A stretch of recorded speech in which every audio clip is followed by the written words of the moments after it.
Bom dia com Jesus, irmãos. Vocês estão alegres? Estão todos felizes, abençoados? Eu estou muito abençoado. Esse livrinho aqui foi falado, não é pelo irmão Brana, é pelo irmão Pierre Green, que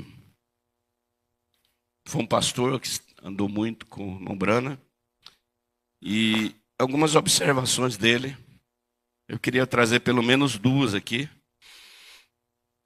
Ele diz: quando os casais vêm a mim e querem se casar, uma das primeiras coisas que eu pergunto a eles é: vocês creem que amam um ao outro? E eles dizem sim. Ele diz: estão preparados para ter filhos?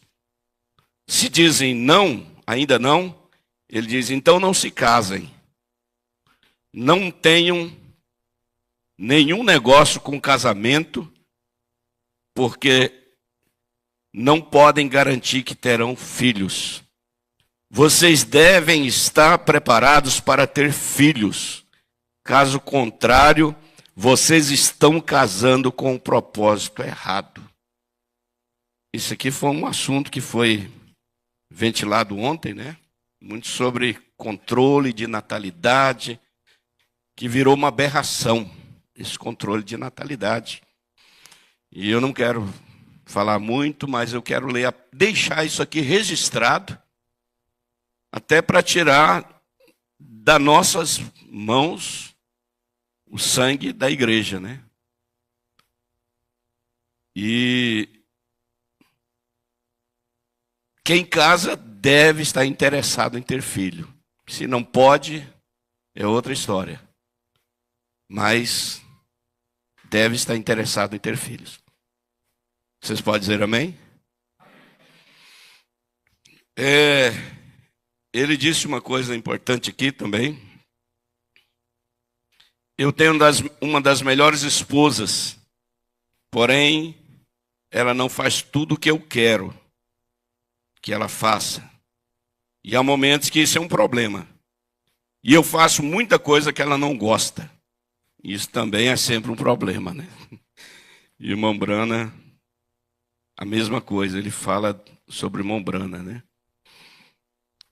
Ele diz: eu queria encontrar uma parte aqui que eu preguei semana passada, lá em Cacoal. Tá aqui. Eu tenho encontrado, quando o marido vem à mulher e diz: se você faz isto, eu faço aquilo. E cria-se um círculo vicioso que não pode ser quebrado. Alguém tem que parar e dizer: eu faço o que está correto, sem me preocupar com o que você faz. E desse modo você rompe aquele ciclo vicioso em sua própria vida. Tem que ser do mesmo modo na vida cristã. Faça o que é correto e Deus se encarrega dos demais. Então, se ela não quer fazer o que é correto, você faz a sua parte e Deus vai cobrar dela a parte dela. Se ele não quer fazer o que é correto, você faz a sua parte e Deus vai cobrar dele o que é correto. Não é porque o músico não quer vir mais na igreja que agora o pastor também não vai vir, né? O diácono não quer fazer o papel dele que o pastor não vai fazer o papel dele. O diácono, se o pastor não quiser fazer o papel dele, o diácono deve continuar fazendo o papel dele. E Deus vai cobrar do pastor. Se os filhos não querem fazer, se os pais não querem fazer, você deve fazer a sua parte e saber que Deus vai cobrar daquele que não quer fazer a parte dele. Amém? Então nós somos responsáveis pelas nossas almas individuais. Porque ele me traiu, eu vou trair também. Porque ele faz isso, eu vou fazer também. Você vai sair perdendo. Você deve... A Bíblia diz que se nós formos infiéis, Deus permanece fiel, porque Ele é fiel. Amém? Agora eu estou assim, adiantando, que é para mim conseguir esse outro assunto aqui. Ele já é um pouco mais longo, que é sobre a menopausa. Eu acho que eu não sou a pessoa mais própria para falar disso, né? Mas tem um livro que foi escrito pela irmã Rebeca Brana, fazendo menção do irmão Brana sobre esse assunto. E eu li isso aqui lá em Cacoal e foi útil para a pessoa. Teve gente que foi ajudada, né? Não sei se eu vou conseguir passar tudo, mas vou ver se aquilo que eu posso, tá? Começa assim, ó. Está falando do irmão Brana num culto de oração, o irmão Brana orando. Ele apontou com a mão para a dama que passou para a plataforma, e enquanto ela se aproximava, começou a dizer: você crê de todo o seu coração?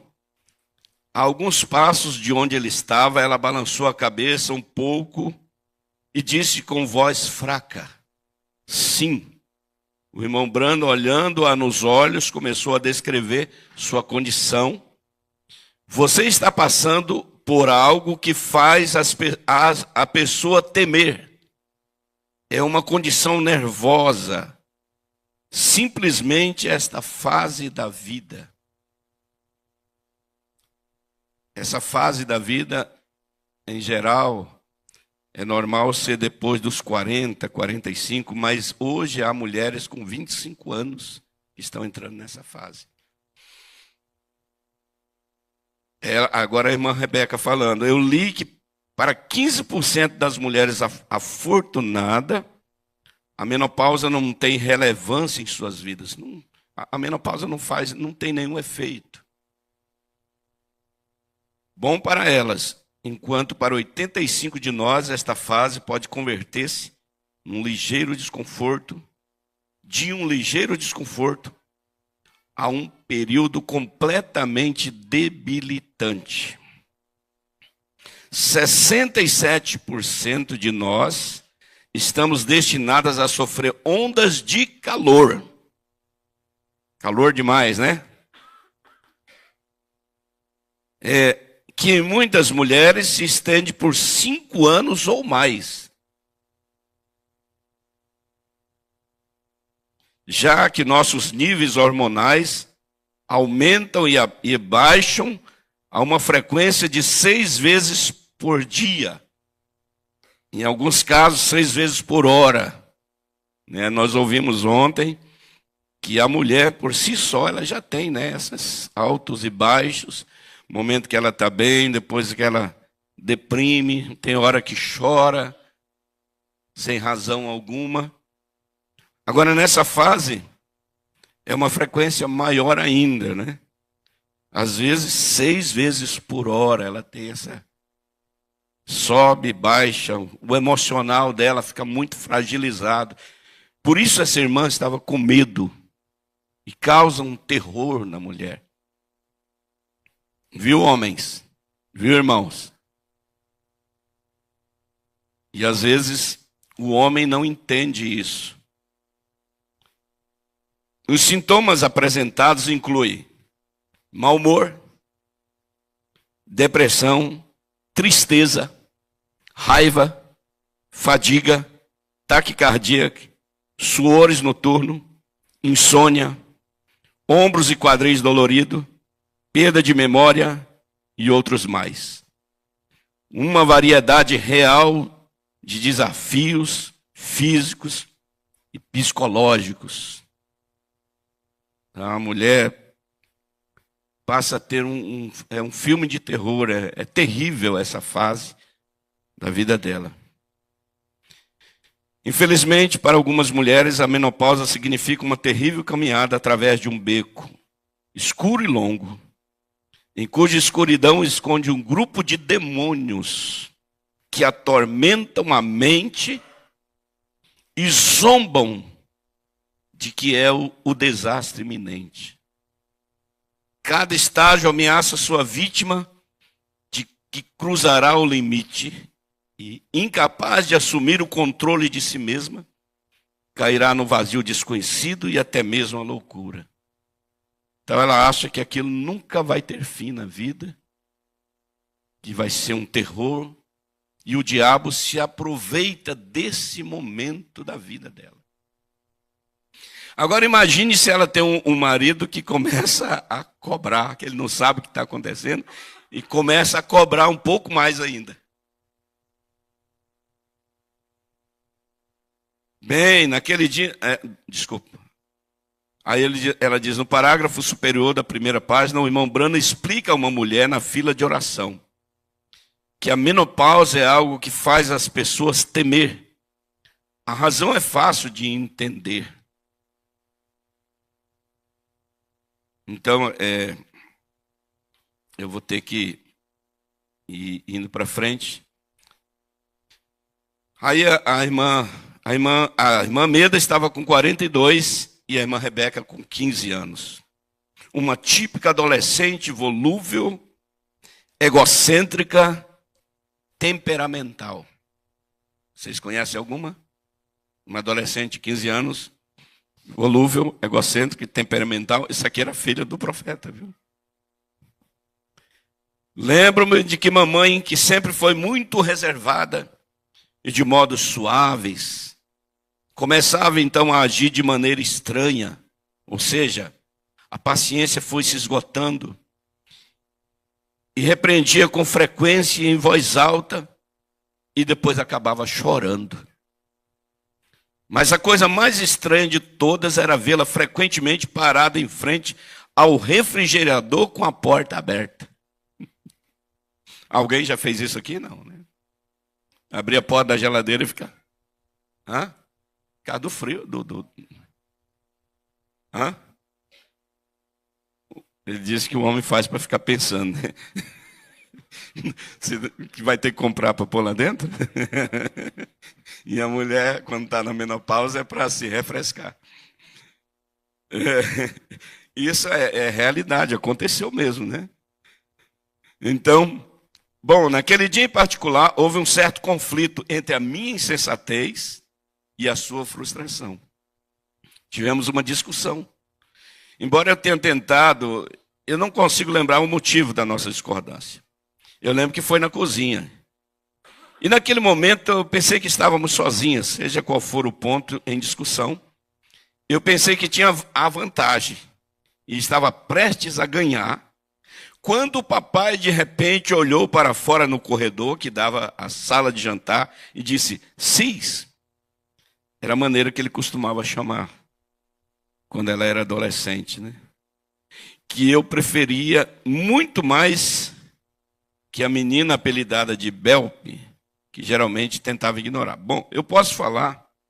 Aí o irmão Branham disse para ela, eu posso falar com você no outro quarto? Ele disse e foi para o escritório.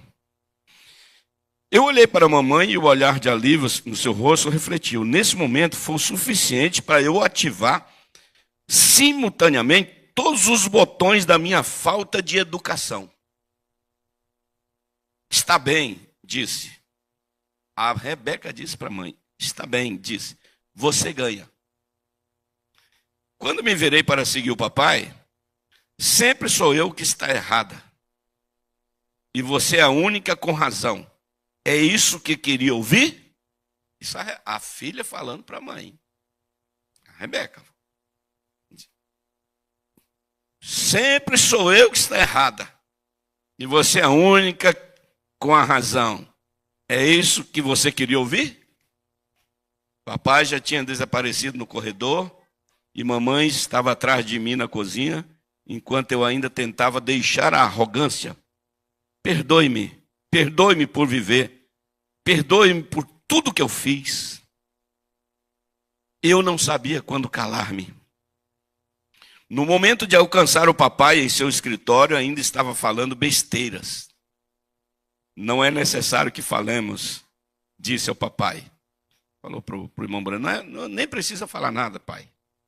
Eu admiti que estava errado, eu admito que estou errada.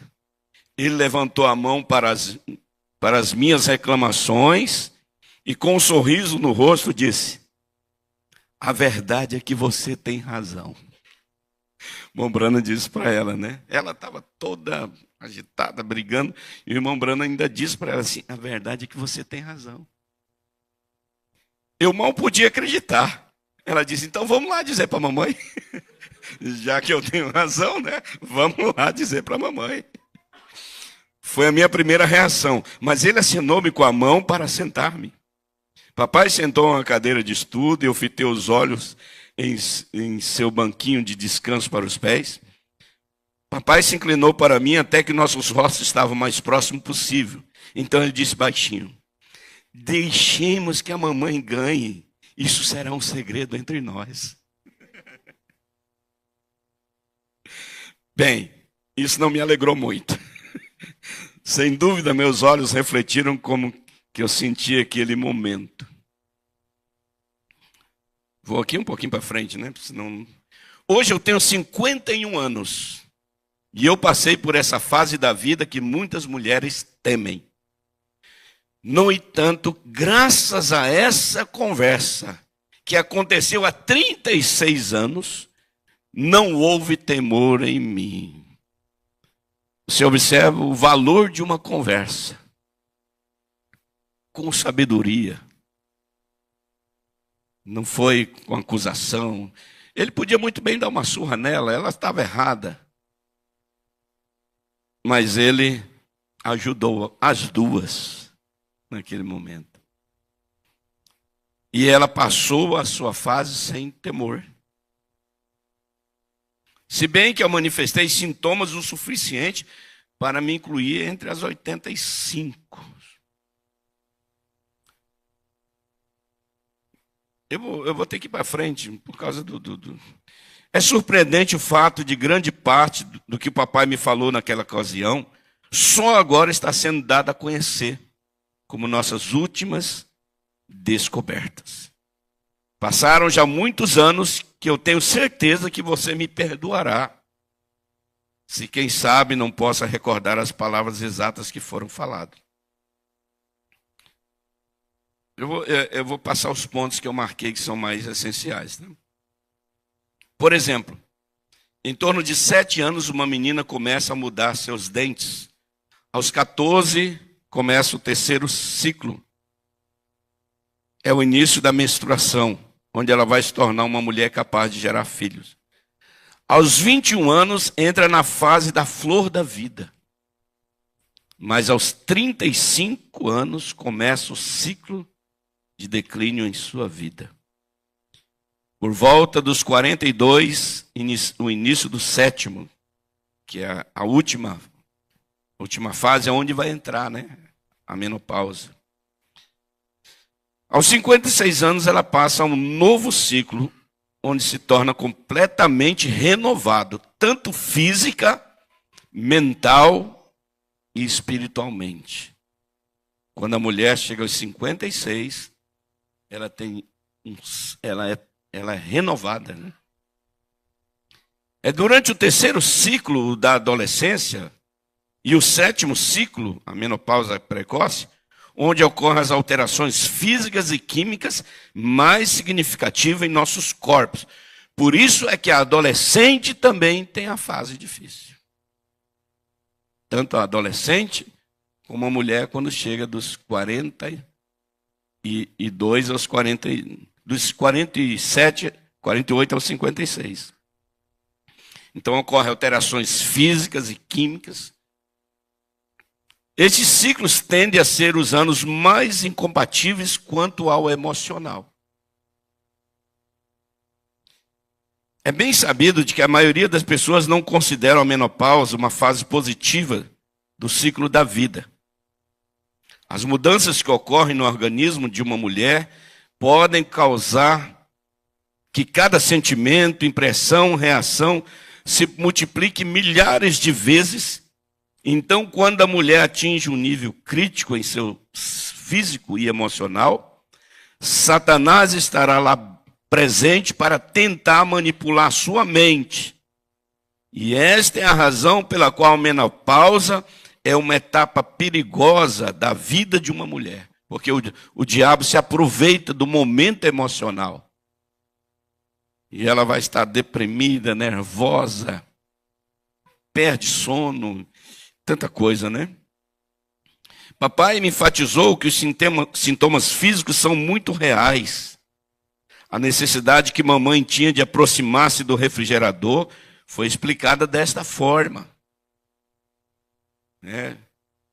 Enquanto o meu organismo jovem armazenava as energias, houve uma mudança física que elevou a temperatura do meu termostato interno para que no futuro se transformasse em uma incubadora. Então essa mudança que estava acontecendo na adolescência era para ela ser mãe, né? Papai comparou isso com algo que eu conhecia bem, a panela de pressão valiosa e inseparável da mamãe. Simplesmente quando eu estava passando pelo processo de acumulação de vapor que seria necessário para dar à luz e ser mãe, ela, mamãe, em troca, foi a vez do arrefecimento. A menininha, ela está esquentando, a mãe tem que se arrefecer. Quando a mamãe experimentava esses repentinos calores intensos, corria para o refrigerador. Simplesmente ocorria um pequeno escape de vapor, uma filtração de vapor, por assim dizer. Apesar do desconforto, era algo positivo para ela. Aprendi que esse desconforto pode durar um longo tempo, já que alguns organismos trabalham mais do que outros para manter a pressão interna. No entanto, uma vez que essas energias vitais são liberadas completamente, voltam ao organismo para uso exclusivo que sua dona lhes dê. Nada se perde durante o processo, mas agora ela somente usará essas energias para o resto dos anos e o tempo precioso que resta pela frente. Papai disse: quando ela tem alcançado essa mudança em sua vida, ficará melhor do que nunca. Aí ela pergunta: melhor do que nunca? Perguntei. Absolutamente, afirmou ele. E esta frase tenho relacionado à menopausa durante toda a minha vida. Melhor do que nunca. Eu estava certa que quando chegasse o meu tempo, qualquer coisa que sentisse ou experimentasse seria um sintoma de mudança e não de problema. É como as provas da nossa vida, né? Nós passamos prova e depois nós somos melhores do que antes, né? A menopausa é isso. É uma mudança que o seu corpo, depois disso, você vai estar melhor do que nunca. Você vai ser uma outra mulher. Então, quando você entende isso, você enfrenta isso com mais coragem. Você enfrenta isso de uma maneira diferente. Menopausa significava que eu estava em mudança para ser melhor do que nunca. Então, talvez eu esteja falando com alguém aqui ou na internet que está nessa fase. Então, você está tendo uma mudança para ser melhor do que nunca. Amém? E como progredir com ele? Uma mulher que esteja passando por essa mudança terá que enfrentar todos os dias um sintoma diferente e muitas vezes provoca temor. Ela se pergunta: agora o que vai acontecer comigo? E geralmente foca a sua atenção em viver a incerteza, né? Fica com medo que vai ficar pior, mas não, ela vai ficar melhor do que nunca. Papai me perguntou: você já tentou andar de bicicleta apenas olhando para as rodas dela? Ele disse: não poderia fazer, porque vai começar a cambalear, ou cairá, ou sairá fora do caminho direto para os arbustos. Quantas vezes você acha que sem perceber causamos maior estresse às nossas vidas só por prestar atenção ao agora, ao invés de olhar o que vem pela frente? Tá? Então, ao invés de ficar olhando aqui e agora, olhe lá na frente. Tem algo melhor para você. Não deixe o diabo te enganar. Não deixe essa fase acabar com a sua vida. Tem algo melhor para você. Você vai se tornar uma mulher melhor depois dessa fase. Amém? Isso aqui tem o intuito de ajudar, de esclarecer. Tá bom, irmãos? Desculpem pela pressa, né? Mas eu creio que vocês podem pesquisar hoje nós temos muita informação, né? Isso tem a ver com hormônios, mas isso deve-se procurar, assim, profissionais, mas tem que ser alguém de muita confiança, tá bom? A menopausa, da irmã Rebeca Brana, tá? Esta fase da vida. Agora, por outro lado, o homem também tem, não é só a mulher, tá bom? O que acontece, o que é? Está relacionada à queda gradual dos níveis de testosterona, que é o hormônio masculino. Quando o homem chega nessa fase, inclusive, diz a minha esposa que eu já passei por ela, né? Eu acredito que sim. Estou melhor, agora estou melhor do que nunca. Então o que acontece? Diminuição do líbido, disfunção erétil, cansaço excessivo, irritabilidade ou mudança de humor. O homem fica nervoso. Acúmulo de gordura abdominal. Acho que não passei dessa fase ainda não. Esse é um assunto delicado, né? Distúrbio do sono. Eu lembro que eu tive essa fase, eu quis abandonar o ministério, quis realmente me afastar, depressão, cansaço excessivo, foi muito difícil. E a minha esposa me ajudou. Ela pediu para mim procurar um médico muito experiente que me ajudou também. Então, é muito importante isso, tá? Aqui no dia, ontem, né? A minha esposa mandou uma mensagem no celular, disse que o homem tem dificuldade de ir ao médico. Não é isso, pastor Orlando? Né? Ela mandou. Semana passada, ela tinha feito assim, ó. Ela marcou a consulta depois que ela me avisou, ó. Consulta está marcada. Então ela mandou no celular. Quando ele não quiser ir ao médico, a dica é essa. Marca a consulta, depois você avisa, ó. A consulta está marcada. Tá bom? Mas, senhor? É só pagar e ir. Então, meus irmãos, eu espero que isso tenha ajudado alguém aqui. Amém? Tá? Desculpem pela pressa. Agora sim, nós vamos ler a Bíblia e a irmã Gesiele vai cantar um hino depois da leitura bíblica.